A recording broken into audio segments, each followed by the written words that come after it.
coup de force non seulement contre le service public et les salariés qui se retrouvent licenciés du jour au lendemain en Grèce, mais c'est un coup de force contre la démocratie grecque, contre la liberté d'expression.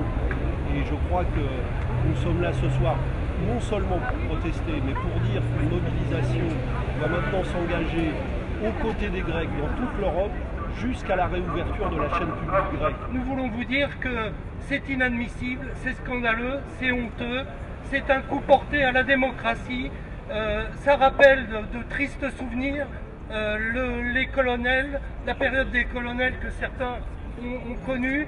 Eh bien, nous n'acceptons pas ce diktat de la Troïka, ce bâillon mis sur les médias publics en Grèce.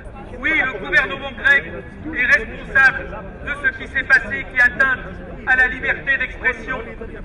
Mais nous le disons, la Troïka est absolument responsable de la situation en Grèce.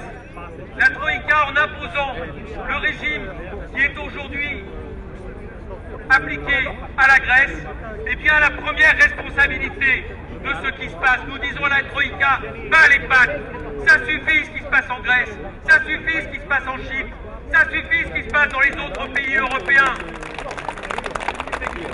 Peut-être qu'on est en train de comprendre, vu d'ici, maintenant, à plus large échelle, que les plans d'austérité, les politiques d'austérité, c'est en plus des politiques autoritaires.